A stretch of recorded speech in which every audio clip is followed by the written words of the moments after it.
Hello, Giants fans. Welcome to Giants Baseball 101. I'm Gabe Vaughn, your host. Not a whole lot has happened yet, and I wouldn't really have expected it to, given that we're just into the offseason. And although there've not been any big moves made, and I'm not even entirely sure about what all of the dates mean for just deadlines on different transactions. But I mean, to the best of my knowledge, teams are able to negotiate with available free agents. Now, that's the way I understand it. But still, I would totally not expect anything major to have begun right now. At this point, all the same, there are still a few things that we need to talk about. The Giants have picked up Alex Cobb's $10 million option for 2024. And at first glance, you might be watching this and expecting, in fact, maybe you came into this video with the total expectation that I would have a lot of negative things to say about that decision on the part of the Giants, just based on the fact that I'm very big on signing the guys who are in the best shape. And it's just like if the Giants picked up his option when he's injured, and that's just a wrong just continuing on with the wrong way of thinking that's cost them a run at a championship for so long. But I don't think it's that simple, and I don't think it does imply that necessarily on its own and by itself. Because you have to understand, first of all, and you have to remember in 2023 just how narrow of rotation the Giants actually had. They virtually never had a full rotation. And just a ton of the time, they had to have these bullpen days that were just taxing on the arms and all that. And just, it wasn't an efficient way of doing things for the Giants. So you just understand how narrow, just how far from being full, how shallow the rotation was in 2023, and how they just did not have any stability to it at all. And I think that does lend some support to the decision to pick up Cobb, based on the fact that, and it's not like they were picking up a guy who had a bad season. He was an all-star in 2023. He pitched well for the Giants. The only thing to be worried about now is his injury and the surgery that he had. He won't be available until May at the earliest. And then I've mentioned this before. There's always the possibility that his performance will decline when he does come back.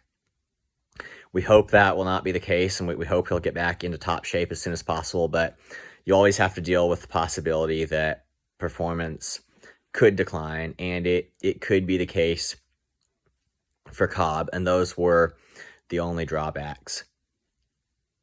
But looking at the big picture, I don't think it was a bad decision to bring Cobb back, because that's not it's not taking the place of signing a new, real, legit, and healthy superstar starting pitcher, which they'll need to do at least one. And just based on the fact that it was already going to be a challenge to get to a full 5-man rotation, and that would be a must for the Giants.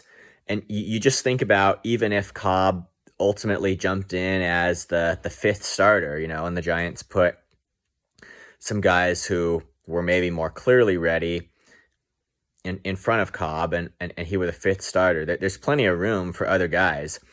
And that's the only point I'm making. Maybe he'd turn out to be the fourth starter. I don't know. Maybe he'll come back really healthy and be number two. I just, we don't know right now. But even though there's some risk to this, I don't really see that as a bad decision on the part of the Giants.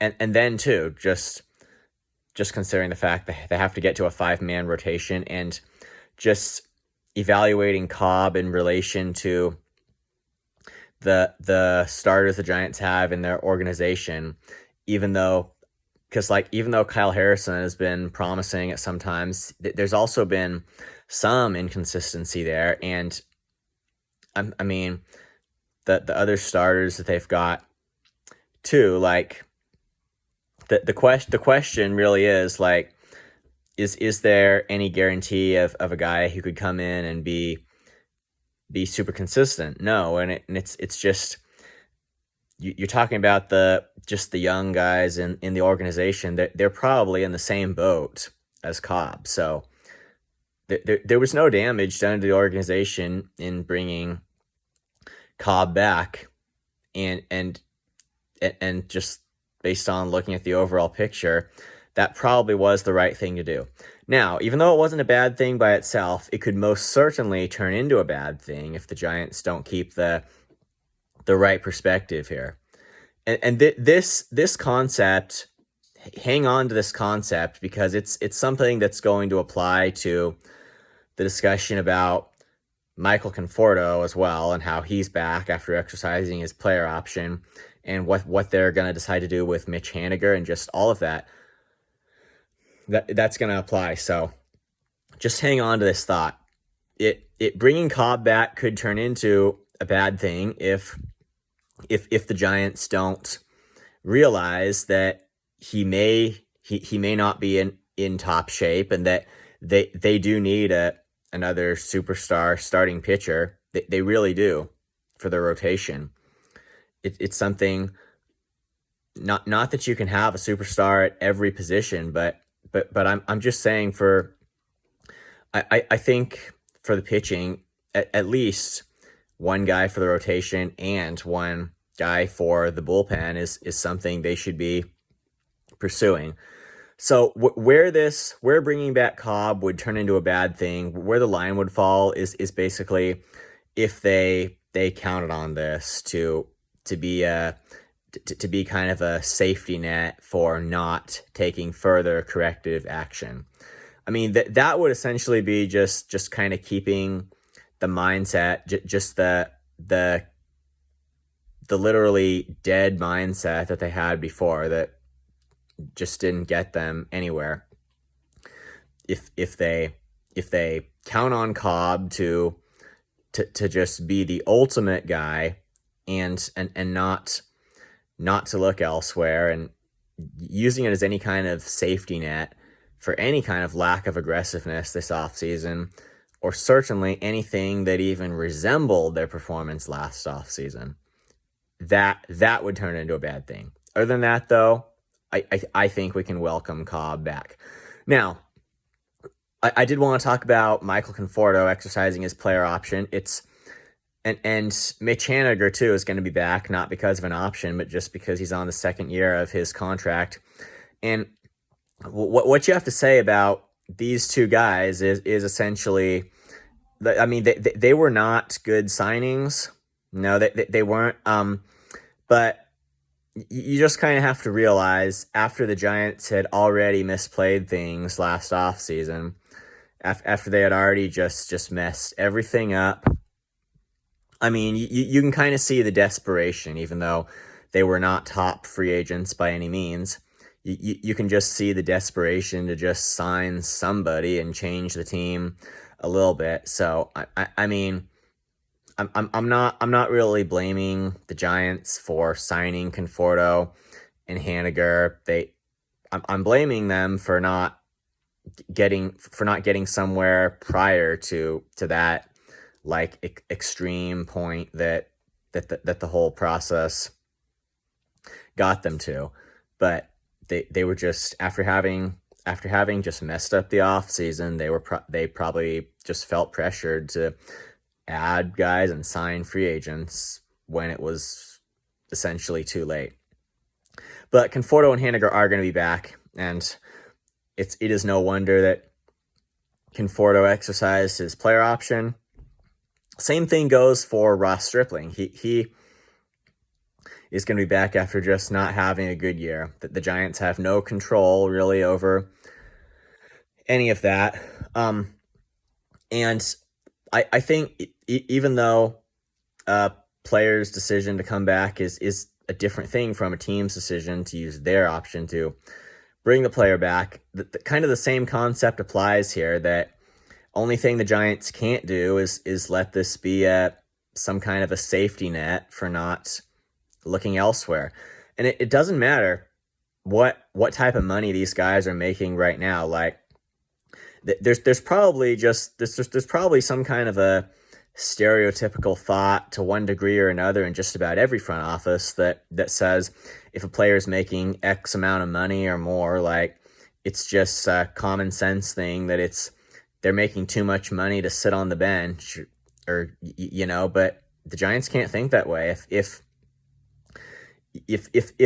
I don't care if a guy's making the highest salary in all of baseball, if they're not performing and they could be improved upon by someone else starting over them, they sit on the bench. Or in terms of pitching, you go out of the rotation, take a long relief role. Like, I don't care. That's not the way I think. And if indeed getting better guys to fill their spots requires replacing them by just spending more money, it's what they got to do, because the Giants, they've not been spending enough. I just don't think their payroll has been high enough. So if the thinking is we don't need this free agent, whoever makes himself potentially available, we don't need this guy because Conforto's back, like, that's a wrong way of thinking, and that's what just loses the chance to win championships. Same thing with pitching. Like, if the Giants have the thought that they don't need to be as aggressive signing another starter because Ross Stripling is coming back, that just to say the least, it doesn't get you to the championship. It's not going to get you a World Series title thinking that way. I said this applies to Alex Cobb. If it applies to Alex Cobb, it certainly is going to apply to Ross Stripling. So there are guys coming back that the Giants can't control, but they have to take the performances that these guys have put up in 2023 at face value. They really do. And it's, I mean, with the young prospects too, like, there's got to be some balance. Like, you can give guys an opportunity at whatever position, but I mean, honestly, the free agent market, it still has to come first. If they're guys that you can just reasonably predict are going to give you just consistent success. Now, I will say with Marco Luciano, it probably would be a good idea as long as he can play defensively, and I think that's really key for a shortstop, and certainly for the Giants, who are just really needy on defense right now. And I think he's been a great defender in the minors, but if he can just continue to at the big league level, which is defense should be a fairly consistent, relatively speaking, thing across the different levels. So if Luciano can play key defense as a shortstop, then I mean, the Giants, they probably should plan on breaking him into the big leagues in 2024, because I was looking through the top free agents, and I'm not really seeing, and maybe I just didn't look closely enough, I don't know, but I didn't really see anybody out there at shortstop. So that may be where the Giants do bring up their star prospect in their system. So anyway, like, those are the things that have happened as of right now. And and this is where the Giants stand. And like seeing these guys come back, and the Giants do have to basically decide what they're going to do with them. I do have to say though, like if Mitch Haniger is going to be a real candidate for the DH spot, this is where the Giants really have to consider. Like, I mean, you could sign a bat first player. Like, I mean, we'll just take Jorge Soler as an example. I mean, he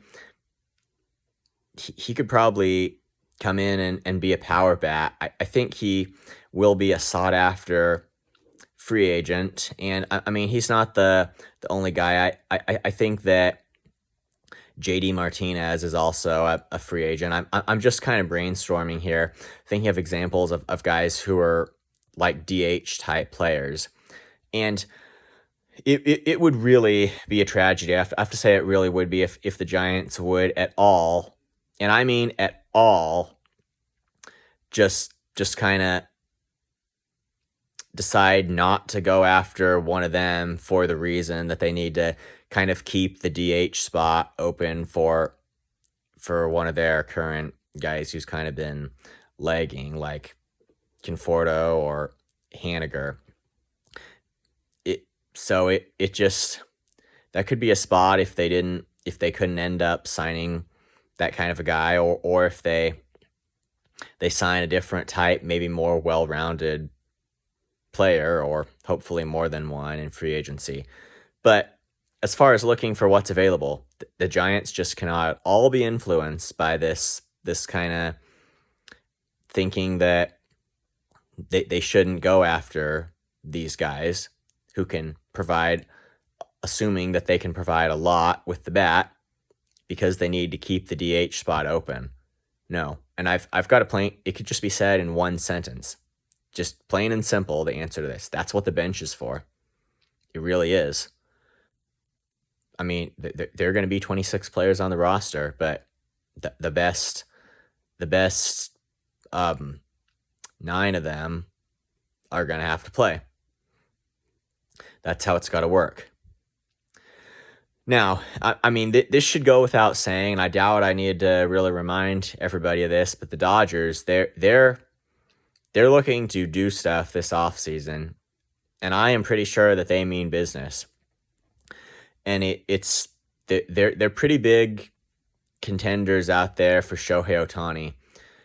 I just hope the Giants are living with an awareness of what the Dodgers are gonna do this offseason, and just realize that they're in a battle right now.